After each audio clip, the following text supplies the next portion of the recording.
उत्तराखंड में लोकसभा चुनाव की आचार संहिता खत्म होने के साथ ही 2 जिलों में हरिद्वार और चमोली में फिर आचार संहिता लागू होने जा रही है। चुनाव आयोग ने उत्तराखंड समेत 7 राज्यों की 13 विधानसभा सीटों पर उपचुनाव की तारीखों का ऐलान कर दिया है।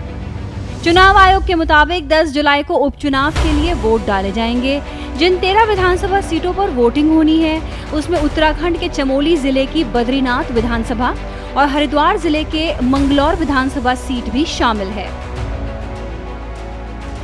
चुनाव आयोग के मुताबिक विधानसभा सीटों पर उपचुनाव के लिए नामांकन की अंतिम तिथि 21 जून होगी। नामांकन पत्रों की जांच 24 जून को होगी। नाम वापसी की अंतिम तिथि 26 जून रखी गई है। इसके बाद उपचुनाव के लिए मतदान 10 जुलाई को होगा। वोटों की गिनती 13 जुलाई को होगी। नतीजे भी उसी दिन सामने आ जाएंगे। काउंटिंग होगी 13 जुलाई को शनिवार को। 13 जुलाई शनिवार को काउंटिंग होगी और पूरा प्रक्रिया मतदान प्रक्रिया 15 जुलाई सोमवार को खत्म होगी।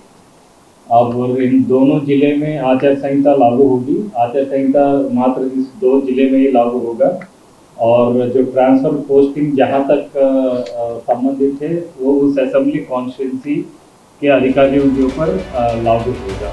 आपको याद दिला दें कि बद्रीनाथ विधानसभा सीट के कांग्रेस विधायक राजेंद्र भंडारी ने लोकसभा चुनाव से ठीक पहले इस्तीफा दे दिया था और फिर वो बीजेपी में शामिल हो गए थे। इस वजह से बद्रीनाथ विधानसभा खाली हो गई थी। वहीं मंगलौर विधानसभा के बीएसपी विधायक हाजी सरवत करीम अंसारी का निधन होने के बाद से ये सीट खाली है। लोकसभा चुनाव के बाद बद्रीनाथ और मंगलौर दोनों ही विधानसभा सीटों पर उपचुनाव भी होने थे, लेकिन इससे संबंधित याचिका हाईकोर्ट में लंबित होने के चलते चुनाव आयोग ने तिथि जारी नहीं की थी। अब अदालती मामले का निपटारा होने के बाद चुनाव आयोग ने तारीखों का ऐलान कर दिया है।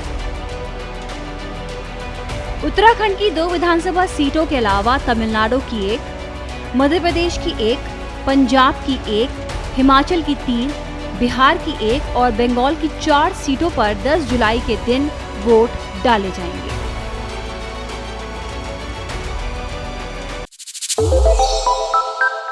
श्रेष्ठ उत्तराखंड पर खबरों से जुड़े रहने के लिए चैनल को सब्सक्राइब और लाइक करें, बेल आइकन दबाएं और देखते रहें श्रेष्ठ उत्तराखंड।